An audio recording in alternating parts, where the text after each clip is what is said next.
gentlemen of the Pod Squad, welcome back to another episode of the OHIO podcast. I am your host, the Wildman, Chris Wilds, and with me today, the pride of Shady Side. That's right, the Shrockstar, Sean Schrock. Sean, how's it going today, man? Great. How you doing, Wildman? Dude, I am so awesome. I am fired up. I am ready to go. You know I love talking to you a little Buckeye history because, well, I'm old. So, you brought this topic up earlier. I thought it was a great topic, and I thought it was something we could really go with. So, this one's going to be for the record books, I'm telling you. So, today we're going to dive into the world of coaching trees. And for those listeners who may not know what a coaching tree is, although I'm sure most of you do, a coaching tree is just like a family tree. The only difference is, instead of family, you got assistant coaches. Now, when most people talk about the most, I guess, the most celebrated coaching tree of all time, most people talk about Nick Saban. You know, he's got Kirby Smart with his 2 national championships, Jimbo Fisher with his national championship. Of course, he's got Lane Kiffin, Sarkisian, Cristobal, Lanning, Napier, all head coaches right now. 3 titles. But that pales in comparison to the one you brought me the other day, Sean. And I'm going to dive into this. I'm going to give the stats, and I'm going to let you roll with it. And that's the Earle Bruce coaching tree. Now, I don't know how old you are, Sean. Did you get a chance to watch a lot of Earle Bruce coaching when you were younger? Oh, see, I'm 46.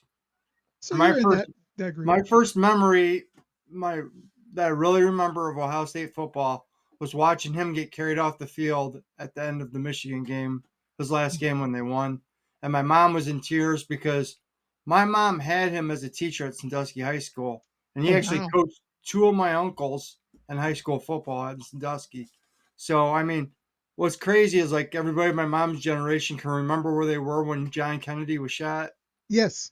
Earle Bruce told my mom in the class that President Kennedy had been Oh, shot. So she wow. always remembered that, remembered how compassionate he was, and he was upset, how they were shocked to see a teacher that upset.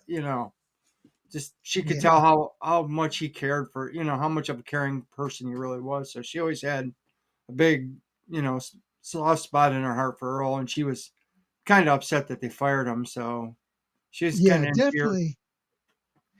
A great man. And I think they're a very underrated coach. We all talk about Woody Hayes. He's the legend. He's the benchmark. He's the Sure. standard. Um, but when you talk about Earle Bruce, and Eric has this thing he likes to say, you never want to be the guy who replaces the legend. You want to be the guy who replaces the guy who replaced the legend. Yep. I don't know that held true in the case of Earle Bruce because he was just as I don't know if he's just as loved, but he was very loved by Ohio State fans. And you know, from 1979 to 1987, he laid the groundwork in his coaching staff of the biggest names in college football. We talked about Nick Saban. Where did he get Mhm. his start at, Sean? Ohio State was one of them. The difference between Earl's coaching tree and Saban's is a lot of those guys that you're saying is on Saban's tree are recycled head coaches. They came there after they Yeah, already been a head coach and was kind of doing. He was kind of doing like a coaching rehab for these guys that kind of fell out of favor or weren't yeah, successful as head coaches. He would hire them on his staff and kind of help them get their confidence back and boost their morale up and right. get them coaching again. So Earl, all these guys were young guys under Earl. I mean, Young, most of them graduate assistants. Nick But we talk Saban, about Nick Saban, 7 national titles as a head coach.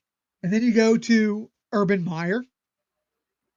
Irvin, We yep, know what Urban is capable of. We've seen it firsthand. 3 national championships. 3 national titles, 2 with Florida, 1 with Ohio State, another graduate assistant of Earle Bruce. Hey, And speaking of another, assistants under Earle Bruce, how about Eric's favorite coach, man? How about one Jim Tressel? oh my gosh, yes, Tress. He loved Earl. Oh man, he talks about. I mean, he would bring Earl back every year when they play Michigan and have him talk to the team about Michigan. Yeah. I mean, By good the way, that's stewardship. another national championship there. Yep. And then Pete Carroll, Yep. I was gonna say. I mean, Pete. Hey, Super Bowl champion too. I mean, Super Bowl and national champion coach. I mean, two-time national champion. yeah. I mean, I Yeah, know he's got kind of a. I mean, kind of a little shady past there, but there's a little asterisk beside it. No, no mistaking it. But you know what? If the people in Ann Arbor can celebrate the asterisk, so can we, right? yep. Hey, how about Mark D'Antonio? Yeah, I mean, I was just I mean, getting to Mark D'Antonio, man. How about him? Tell me. man, what a great defensive mind. I mean, he was the defensive coach for that 2002 national championship team of ours that went Yeah, undefeated, beat Michigan, and beat probably one of the greatest football teams of in history. I mean, Miami wins that game, they're considered probably the greatest team. I mean, you lose one game in 3 years. I mean, yeah. two national That, championships, and no one that's gave the that greatest team team in college football history. With if they don't lose that game, no hands down. one no one gave the Buckeyes a chance to win. Then that defense ball, I mean, they played their butts off that game. Yeah, I and mean, then you they go to you talk about his success. He went on to become a head coach at Michigan State, three Big Ten titles, and a major thorn in our side. I mean, he beat Urban quite a bit. Yeah, I he was mean, Urban's nemesis. yes, it wasn't Harbaugh, and I mean, Michigan wasn't our pain in the side like you said. It was Michigan State. I Yeah, mean, there was what I know there was 2015. We all know what happened there. We were expecting to repeat. He knocked us out. Then that year with Braxton Miller, we ended up losing up there. I mean, in yeah, heartbreaking fashion. I mean, and you know, let's also touch on Dom Capers. Now, here's a guy who was an assistant under Earle Bruce, became a head coach with both the Panthers and the Texans. But more than that, he was really renowned as one of the greatest defensive minds in the exactly. NFL, including being the architect of that 2010 Super Bowl winning defense for the Green Bay Packers. Yeah, I mean, I was going to. He's on my list. I mean, what a great defense. I mean, as a head coach, he was good. Don't get me wrong, but he's considered one of the best defensive coordinators in NFL history. I Yeah, mean, just just all the defenses that he coached. I mean, he coached at for Pittsburgh for a while. I mean, Pittsburgh always had great defenses. I mean, yeah, the Green Bay defense. I mean, he took Carolina with what was an expansion team and took them to the NFC playoff. I mean, yeah, NFC with championship Cam. game. Yeah, Yeah, championship game. I mean, and you only bet. I mean, they'd only been in the league for what 2 years when they yeah, did two, it. 3 years like that. Yeah, 2 or 3 years. Yeah. So I mean, it says a lot about that guy. He was a smart coach. Here's another one for you. Yeah, hit Guy me. that coached at guy that coached at Minnesota, who was a pretty good ball coach, uh, Glenn Mason. A guy who was up for the job when Tressel got it. Exactly. A Everybody thought lot he of was going to people get the wanted job. Glenn Mason instead of Yep. Tressel. I mean, he Yeah, actually beat Ohio State. He beat Cooper. I mean, everybody's kind of they were shocked, but I mean, he was well great coach. respected. I mean, he did good Players stuff up loved there. him. Yep. I mean, everybody thought he was going to be the one. He was the shoe in for it, and nope, they gave it to Tressel, and everybody was like, that guy that coached Youngstown State won a couple. He won a couple of national titles, but that's at a Yeah. smaller college. People were kind of worried about it, but man, was a lot of people wrong. So, who else do you have on your list, Sean? I have a guy that may not get a lot of publicity that some people might not know is Gary Blackney. He was the Yeah, head coach at Bowling Green Bowling when Green. I was in high school. I mean, he was real good football coach. He was the defensive coordinator for Earle, and he got to be a head coach at Bowling Green for quite a while. Yeah. Do you have any others that are gonna just take me off guard? Um, I Because think we nailed them all. I'll tell you what, it'd be hard to say we didn't because if you look at that, that's 13 NCAA titles, a Super Bowl championship, and the defensive coordinator of a Super Bowl champion. That's a whole lot of rings, man. I mean, D'Antonio's got a ring as an assistant. I mean, under Trussell. I mean, he was a defensive coordinator for that championship game. I mean, team. I mean, I'm not sure. I know Gary Blackney was the defensive coordinator. Then he went to Bowling Green. I'm not sure what he did after that, but I just know that he was on the staff and he was Chris Spielman's coordinator there at the end when they played. Yeah. And a And good friend of mine, Coconut, who's always who's in yeah, the Cadillac. He was a team manager. He was a manager on that team, that '87 team, '88. I think he was like yeah, 85 to '88, I believe. But he talked about Gary Blackney being a real nice guy, and that he used to have his kids at practice all the time. But Coconut has some pretty good stories about Earle Bruce and that yeah. team. So does Eric's buddy. I don't know if you've ever had the chance to meet Carl, No, I haven't. who was just a wonderful, wonderful guy. But he's got some great stories about Earl. In fact, one of the I'll tell you the greatest thing was Eric wanted a Christmas gift, something special for Carl. Hmm. He got a hold of a game worn fedora Oh, did he? of Earl Bruce's. Was Yes, it Roy's? yeah, it was Roy's. Because I saw Roy had his collection for sale, and I asked him if that was. He sent me some pictures. I said, "You still got that, Roy?" He's like, "No, I sold it." I was like, "Oh, Yeah, yeah. uh, So yeah, I mean, here's the thing: you talk about Nick Saban, and it is an impressive coaching tree. yes, You can't deny that. If you think about it, Earl Bruce, 4 times the number of titles fell off that coaching tree. Now, granted, 7 of those belong to Nick Saban, yeah, but you know what? He got his start somewhere too. yep, Earl Bruce did this. He did this in a time where there wasn't a social media hype machine. You didn't have the constant ESPN spotlight on you. You didn't have a playoff system. You had to go out and win your games. He cultivated leaders. Bruce produced 3 Ohio State head coaches. I'm sorry, 2 Ohio State head coaches that went on to win national titles, and arguably the greatest college coach of all time. yeah. He produced a Super Bowl winner. This legacy, it transcends just Columbus, Ohio. It transcends college football. I mean, he built a football empire, Sean. I know. I mean, this and people. I mean, if you talk to his former players, they love the guy. I mean, his former coaches that worked with him love the guy.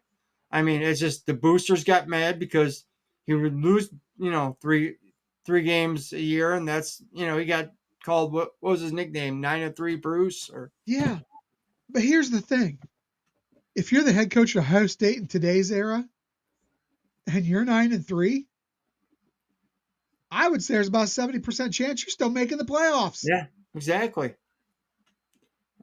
I Which mean, makes you wonder, as great of a coach as he was at developing players and coaches, was he just before his time? well, Chris, there. I mean, if you look back then, though, the Big Ten was tough. I mean, you It was had Hall of brutal. brutal. I mean, he had a winning record against Michigan. He was 5-4 against Michigan, Yes, and people forget he came within 2 minutes of being a national champion. They lost to a USC team his yes. first year that was stacked. I mean, with Hall of Famers, that Ohio State team was an overachieving team, and they played their butts off it with a sophomore Art Schleister. But I mean, they were winning until about I think it was like a minute left. USC marched the ball And, down the field and scored a touchdown to win by 1 point. and One that was a came USC team. You're right. It was so Marcus Allen, stacked with Hall of Famers. Marcus Allen. Charles White, 2 Heisman Trophy Yeah, winners right there. exactly. Anthony Munoz, Joey Browner was on the defense. Yeah. Dennis Smith. I mean, that This, it this just is goes. that's a team that arguably might have been as talented, if not more so, than that 2001 Miami team we played. I forget who the quarterback was. I don't know if it was Paul McDonald I don't because recall. McDonald went to USC, but I can't remember. I mean, I just know him from being the Browns quarterback, and he's terrible with the Browns. Wasn't Hmm. good. No, Wasn't good.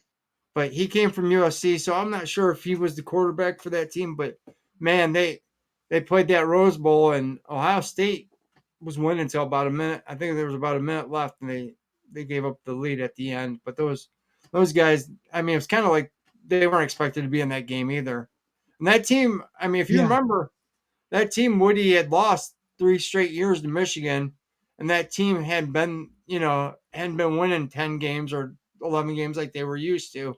They were kind of they're kind of coming off a rough season there. They lost to Clemson in that bowl game, and Woody got fired, and yeah, nobody knew exactly what was going to happen. And Earl took that team, and my gosh, they had an undefeated regular season. Then went to the Rose Bowl and almost shocked the world. yeah, absolutely. So, guys, the next time someone says to you, Nick Saban, greatest coach of all time, I just want you to go out and remind them the tree's roots started in Columbus, Ohio, Yes, it did. with freaking Earle Bruce. Make no mistake about it. And the funny thing is, I don't know if you saw recently at the memorial, but he was teamed with Ryan Day at the memorial, Yes, he was. and he And basically said as much. well, he He said we're good basically friends. said, and I quote, "I got my start in at Ohio State. I got a little Buckeye in me." Yep. Yep. He was You happy that we know, won it. Yep. He goes, don't he said don't get him wrong, he's a Bama guy, but he says, I got some Buckeye in me. He goes, that's why yeah, I coached there, I started there. Because if you remember, there's a lot of rumors if Ryan Day would have lost that game to Tennessee, that he was going to be out the door and Saban was going to be the coach. I mean, I don't know how true them rumors are, but there was a lot of smoke from the SEC reporters reporting it, just not Homer Ohio State fans or right, people wanting that to be true. I mean, but yeah. hey, everything works out. Well, all I can say is Bruce's tree didn't grow, man. It just blossomed, it flowered. And guys, that's something Buckeye Nation should be proud of. We didn't just build champions in Columbus. We built men who made champions once they left Columbus, or in the case of Urban and Tress, also when they came back to Columbus. And they cultivated leaders, man. Look at that culture. Absolutely. Look at the culture he built. I mean, yeah, they weren't winning 10 and 11 games every year, but man, that if you remember when he got fired, he was the winningest coach in the Big Ten when he got fired. Yeah. He was the winningest coach. He had a winning record against Michigan, and there was, I mean, Bo Schembechler he had a coach against Hayden Fry. I mean, Illinois was good back then. Illinois had Oh a yeah. couple good years. He coached during the Jeff George days at Illinois. And Yeah, and Tony Eason when Tony yes. Eason was there, and man, look at the players he also brought to Ohio State that he recruited. And I Yeah. mean, the guy behind me, Keith Byers. I mean, Absolutely. Chris Spielman, Chris Carter. I mean, the You great the know, great Greg Fry. but yeah, you can't forget, Tom Tupa. yeah, yeah, he was responsible for Herbie. Yeah, I mean, bringing Herbie in. Yep. I mean, So, all right, guys. Well, thank you for watching this episode. Make sure that you hit that thumbs up, give us a like. Make sure you're sharing this with your friends. Make sure all of your friends know about the OHIO podcast, the Buckeye Lounge, all the great shows on the OHIO podcast network, guys. And until next time, OH, IO, go Bucks. go Bucks.